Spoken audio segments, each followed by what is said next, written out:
A gente gosta de ver essa cena, né?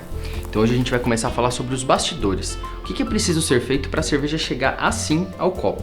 O meu nome é Júnior Botura e eu convido a você a criar novos hábitos e começar o que não tem preço.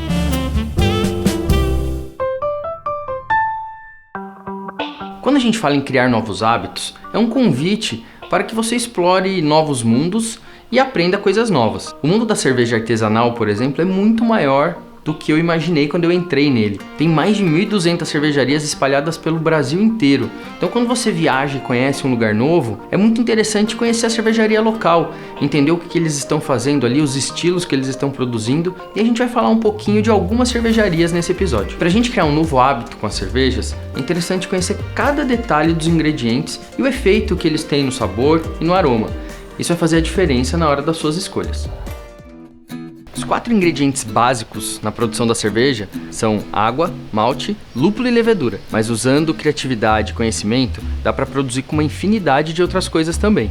E para falar um pouquinho sobre esse assunto, eu convidei o Fabrício Almeida. Ele é fundador da cervejaria Zalaz, que fica numa fazenda onde eles plantam vários ingredientes que eles utilizam nas cervejas, desde café, frutas, até alguns temperos. O Fabrício vai falar da importância e do cuidado com cada ingrediente, enquanto eu dou dicas de cervejas para vocês.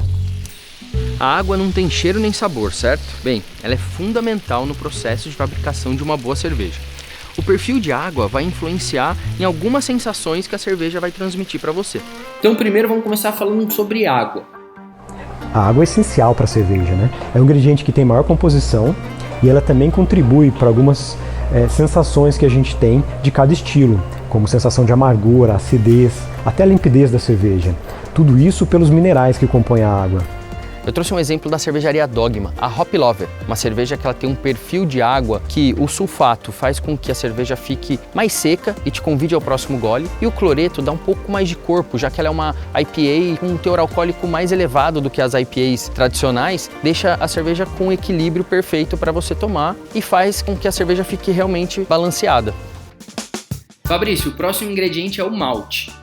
O malte é responsável por toda aquela coloração da cerveja, então aquela cerveja clarinha, aquela cerveja mais avermelhada, a cerveja escura, tudo isso é devido ao malte utilizado. O malte também confere um certo dulçor para a cerveja, lembrando que o malte que a gente utiliza é o malte de cevada. A malteação é um processo que acontece depois da colheita. Pode ser feita a malteação de outros cereais também, como trigo, centeio, por exemplo. Pessoal, agora que vocês já sabem um pouquinho sobre malte, eu trouxe um exemplo aqui de uma cerveja que o malte é a grande estrela.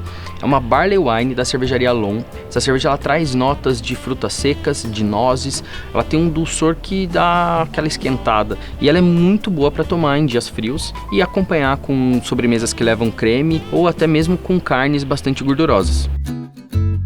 Bom, e seguindo aqui nos ingredientes, é legal a gente falar um pouquinho de lúpulo, né? O lúpulo é o ingrediente da moda na cerveja artesanal, né? Ele que confere o amargor e todo aquele aroma que a gente sente na cerveja. Então um aroma cítrico, aquele aroma resinoso, um aroma floral, tudo isso vem do lúpulo utilizado. O lúpulo é o ingrediente da paixão. É por ele que muita gente chega no universo da cerveja artesanal e fica, se apaixona. E eu trouxe um exemplo da Croma, uma cervejaria que faz muito Juicy IPAs. São cervejas com cargas gigantescas de lúpulo e trazem notas frutadas, notas cítricas, mas aromas bem explosivos mesmo, com muito lúpulo nas receitas. E as leveduras?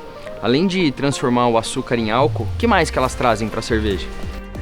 Sem a levedura a gente não faria cerveja, né? Ela vai transformar aquele dulçor do malte em álcool e gás carbônico e ela também confere algumas notas de aroma. Então tem notas de cravo, notas de banana, tudo isso pela levedura utilizada.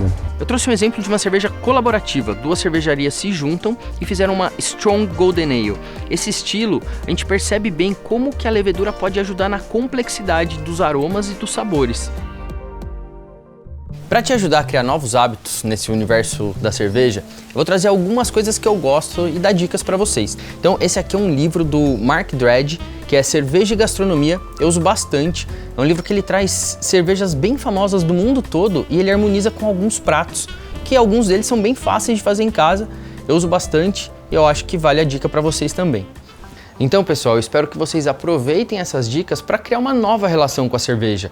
Uma relação com uma qualidade melhor, uma quantidade menor, com momentos inesquecíveis. E eu deixo o convite para cada vez que você saborear uma cerveja, buscar nos ingredientes cada detalhe, nos aromas, nos sabores. Essa é uma forma bacana de você conseguir entender o que você mais gosta e começar o que não tem preço. E no próximo episódio, aqui mesmo no canal da Mastercard, nós vamos falar de processos de fabricação e das grandes escolas cervejeiras ao redor do mundo. E claro, dicas para você criar novos hábitos. Eu espero vocês!